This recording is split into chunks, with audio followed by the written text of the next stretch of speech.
Why we're all anxious now. The existential crisis of the digital age.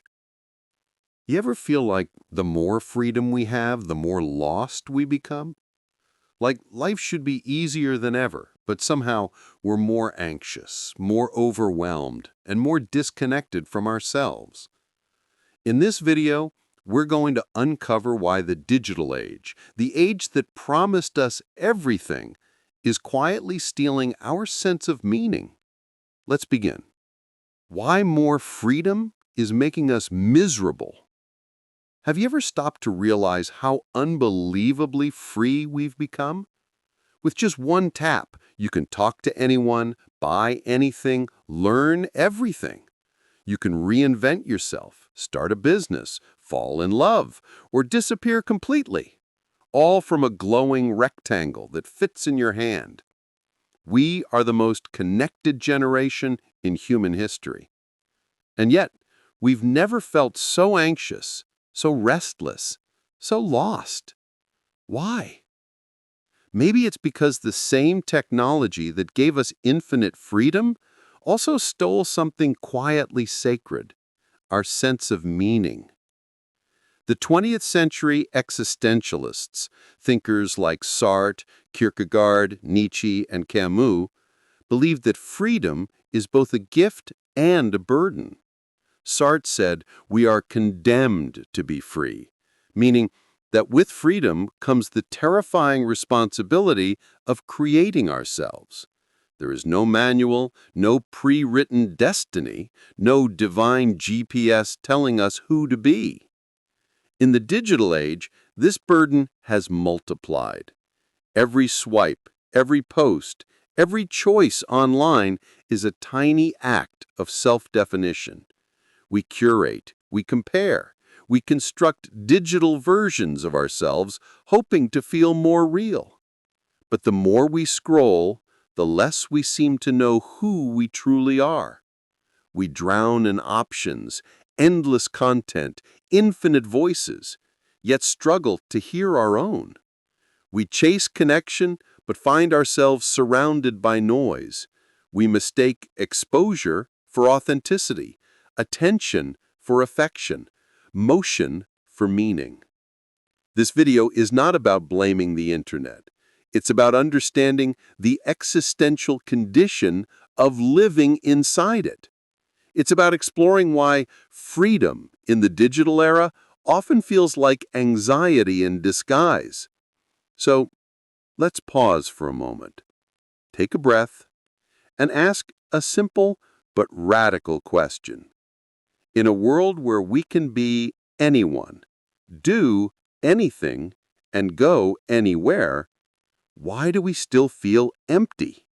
Trapped in freedom, when choices become chains. We were told that freedom would make us happy, that having more options means having more control, more power over our lives. But no one warned us that too much freedom can feel like a trap without walls. The existentialist Jean-Paul Sartre once said, "Man is condemned to be free." What he meant is this: we can't escape the responsibility of choosing. Even refusing to choose is still a choice. Now, imagine Sartre living today, staring at thousands of Netflix shows, millions of TikTok videos, endless dating profiles. He'd probably laugh and say, "You people are drowning in freedom." Every swipe, every click, every decision online demands something from us: attention, identity, time. We stand before a digital buffet of possibilities and feel paralyzed, because choosing one thing means rejecting everything else, because every yes hides 1,000 maybes. This is what psychologists now call the paradox of choice, but existentialists knew it long before. The more doors you can open, the harder it becomes to walk through even one. Think about it. How many times have you opened YouTube, scrolled for 10 minutes, and ended up watching nothing at all? How many times have you compared your choices to others' highlight reels online, wondering if you're missing out on a better life somewhere else? That quiet, uneasy feeling that you might be choosing wrong. That's existential anxiety. It's the price of living without a fixed script. Kierkegaard, one of the first existentialists, described this anxiety as the dizziness of freedom. Like standing on the edge of a cliff, aware that you could fall, but also that you could jump. Freedom both excites and terrifies us because it forces us to face ourselves, our desires, our fears, our indecision. And nowhere is this more visible than in the digital world. Every day the internet whispers, "Who do you want to be today?" And every day we hesitate, afraid that whatever we choose might not be enough. But maybe that hesitation isn't weakness. Maybe it's the first sign of awakening, the moment we realize the true freedom isn't about having infinite options. It's about having the courage to choose with meaning. Trapped in the mirror, awakening the real self. Look around. Everywhere you go, people are holding tiny mirrors, phones, tablets, screens, staring at versions of themselves that never quite feel real. We've built an entire civilization inside those mirrors, where we live not as who we are, but as who we appear to be. The philosopher Friedrich Nietzsche once said, "He who fights monsters must take care that he does not become a monster."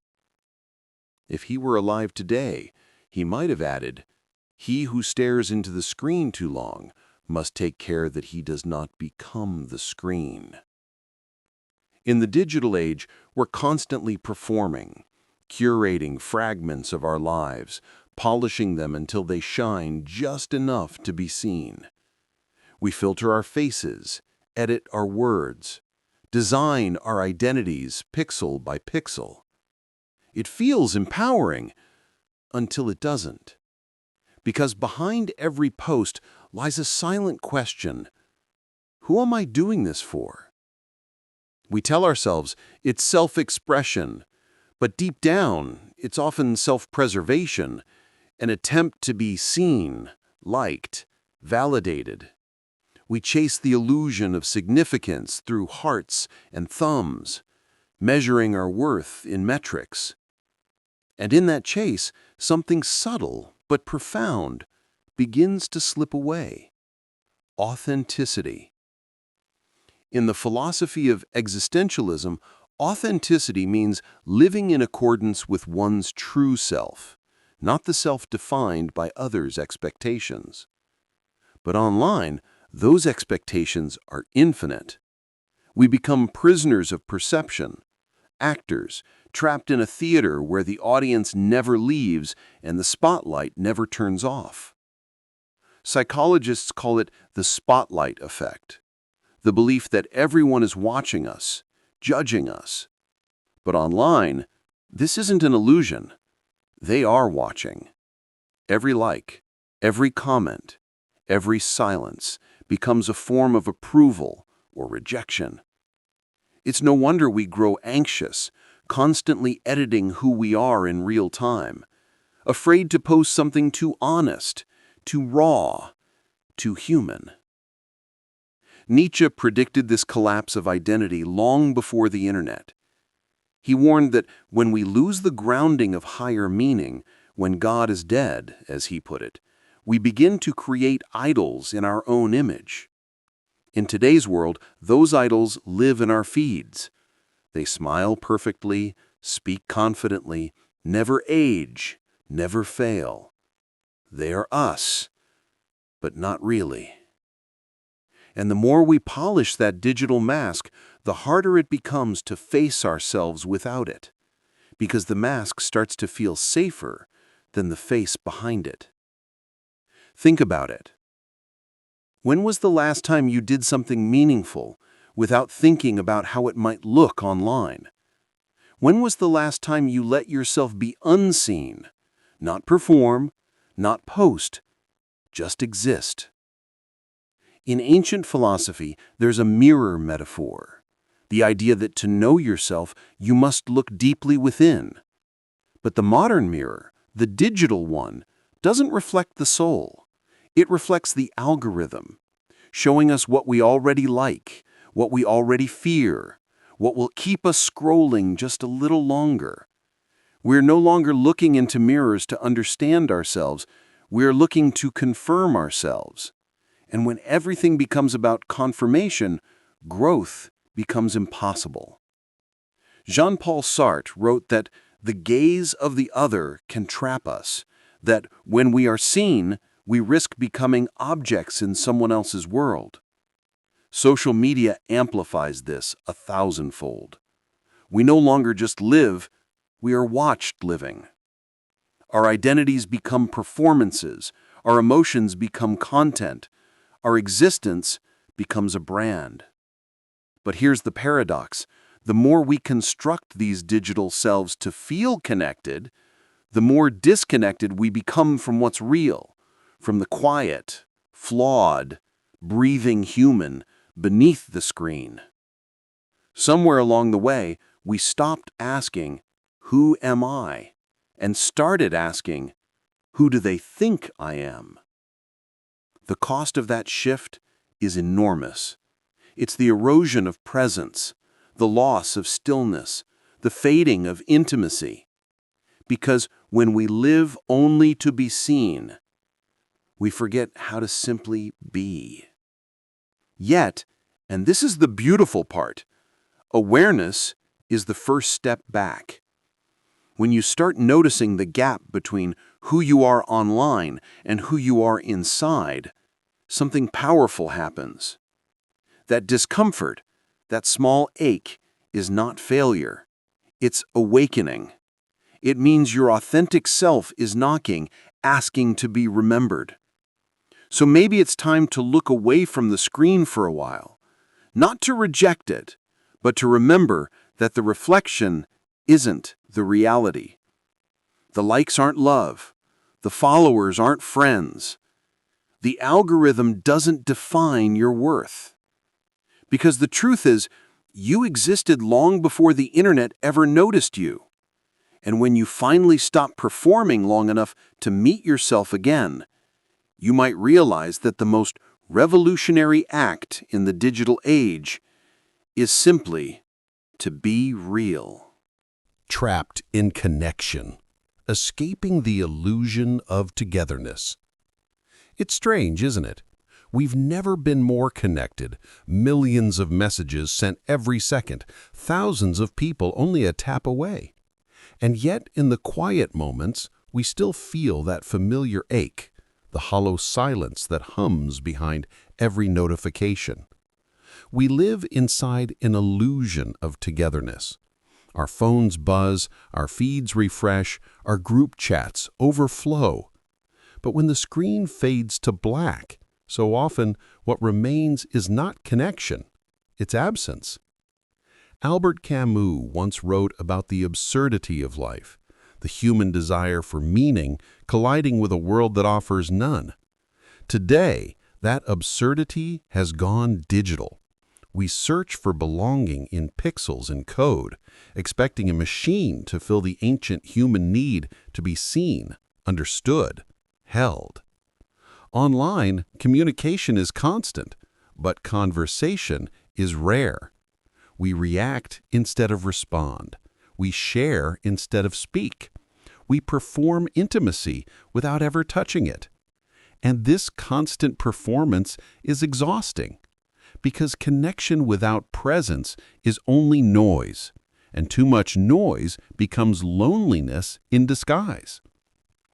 Scroll long enough and you'll see thousands of faces, smiling, traveling, achieving. But how many of those faces truly know you? How many would notice if you disappeared for a week or even a day? Loneliness in the digital age is not about isolation, it's about invisibility. It's the feeling of being surrounded by everyone and still belonging to no one. It's the quiet realization that we are all speaking, but no one is listening deeply.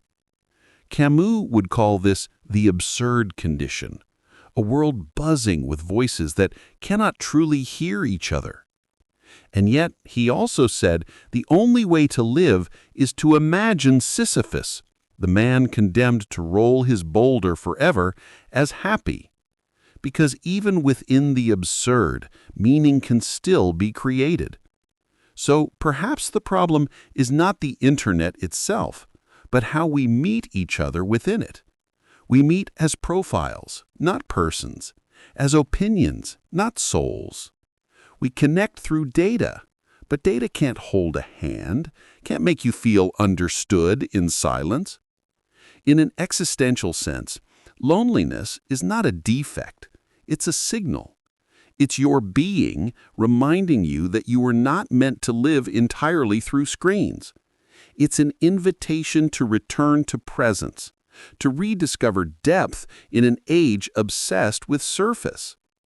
Think about your last deep conversation, not a chat thread, but a moment when time seemed to pause, when someone really saw you. How rare has that become? When every glance is filtered through a camera and every word calculated for effect, sincerity starts to feel radical. Maybe that's the real rebellion today. To care without irony, to listen without multitasking, to look into someone's eyes instead of their stories. There's a story about a monk who asked his teacher, "What is the greatest form of prayer?" The teacher replied, "To listen." In our digital temple of constant noise, listening has become sacred again. Because listening is the art of presence, and presence is the foundation of real connection. Without it, relationships flatten into symbols, gestures, and notifications. We start to mistake activity for intimacy. A message arrives, dopamine fires, and for a moment, the loneliness fades. But the silence that follows feels even louder. Because what we crave isn't more messages, it's meaning. We want to be witnessed, not just watched. We want to be felt, not just followed.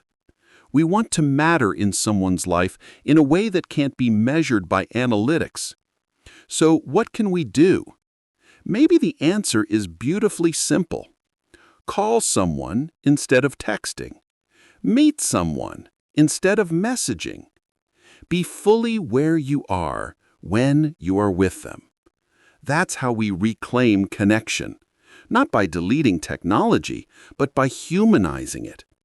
By remembering that behind every username is a pulse, a story, a heart that beats like yours. The internet gave us proximity, but only we can give it presence. It gave us visibility, but only empathy can turn visibility into understanding. Camus said that in the face of absurdity, we must create meaning through our actions. And maybe in this digital absurdity, the most meaningful act is to choose love over scrolling, attention over distraction, and conversation over commentary. Because being connected was never the goal.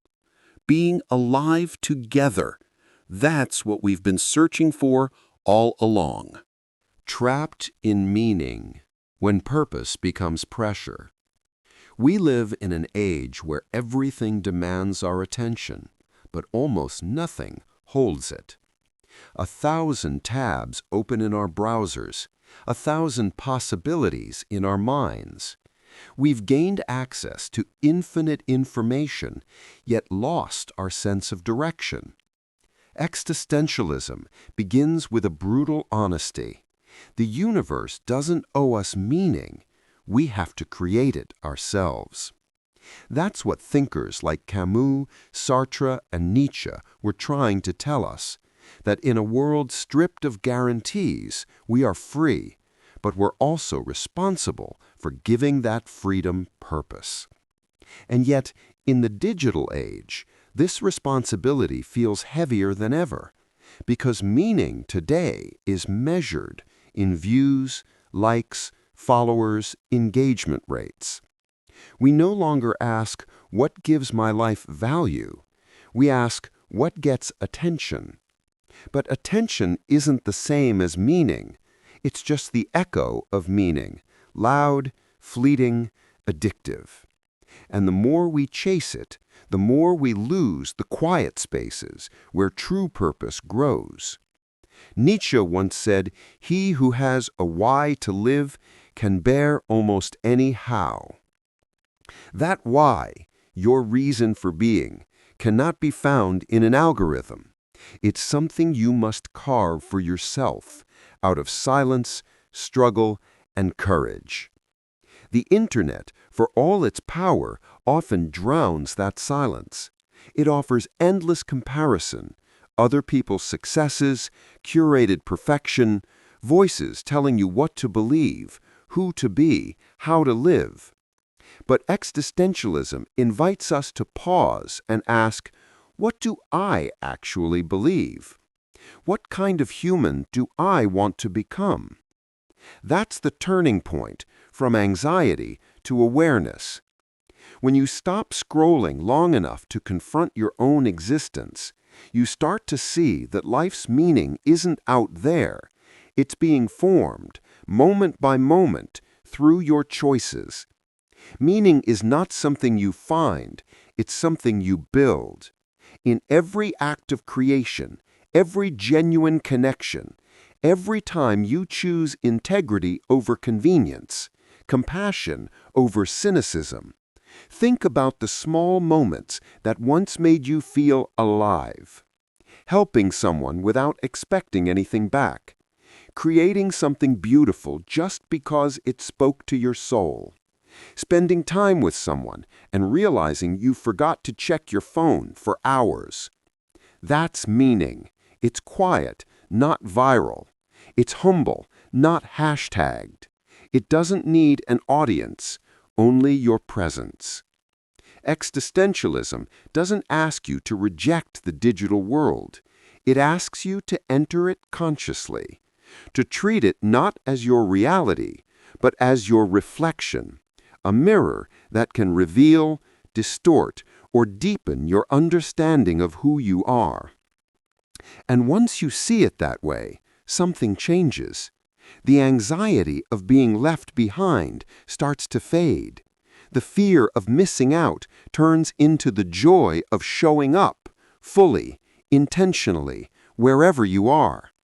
Because in a world that moves this fast, the rarest act is not to run faster, but to stand still, to choose presence over productivity, to live deliberately, as Thoreau once wrote, to front only the essential facts of life.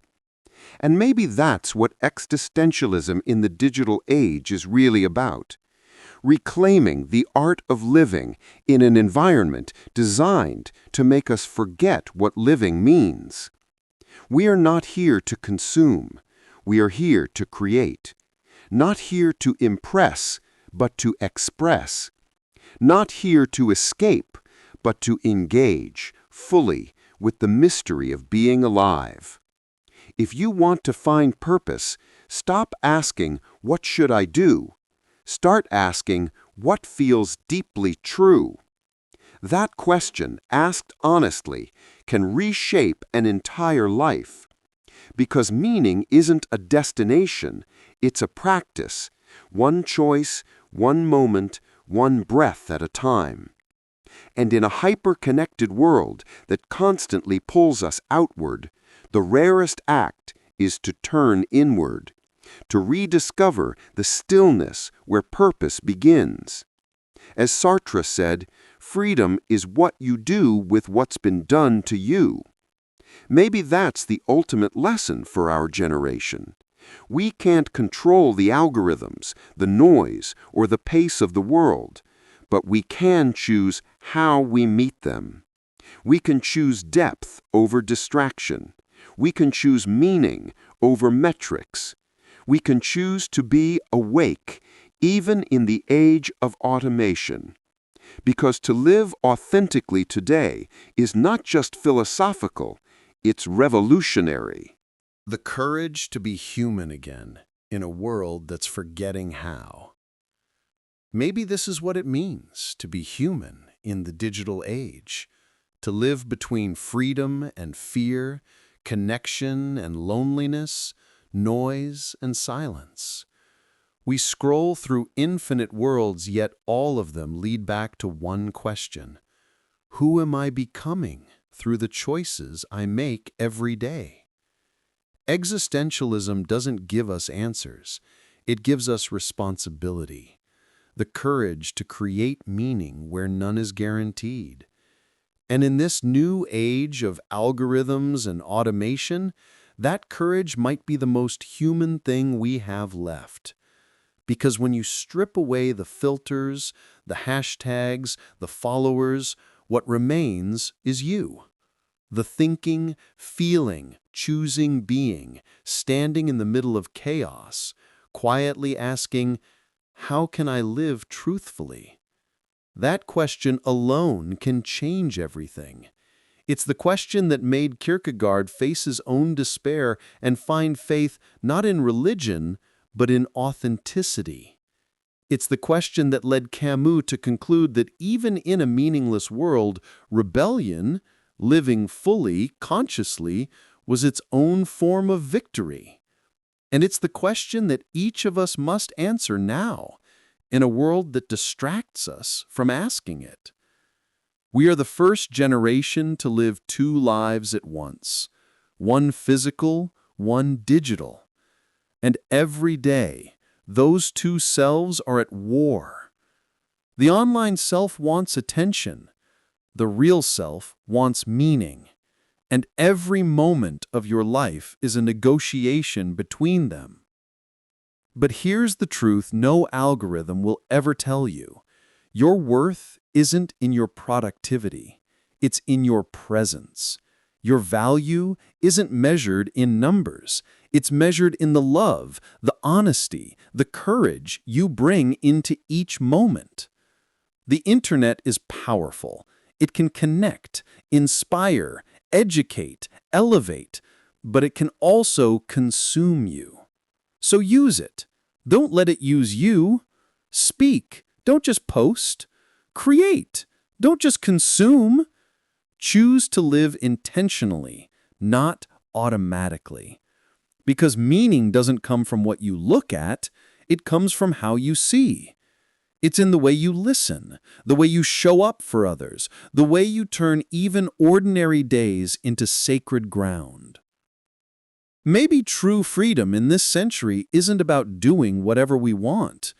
It's about remembering why we do it. To wake up, to feel alive, to love deeply, think freely, and act consciously.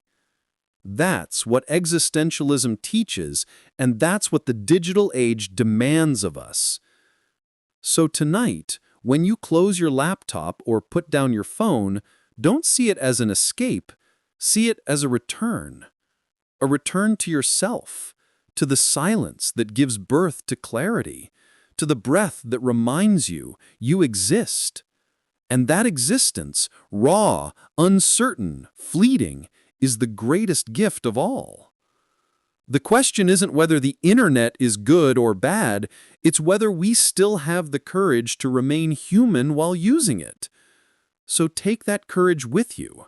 Use your freedom not to escape the world, but to engage with it, to shape it with intention, empathy, and truth. Because one day, all the screens will go dark. And what will matter isn't how many people watched your story, but how deeply you lived it. That is the art of being human in the digital age. And if even one person remembers that because of this video, then it's already worth everything. Thank you for staying until the end, for giving a part of your attention, the most human thing we have, to something that asks you to think, to feel, to slow down. If this video made you pause even for a moment, consider subscribing, not just to a channel, but to a journey of learning how to live more consciously, more freely, more humanly. Until next time, take care of yourself and take care of your mind.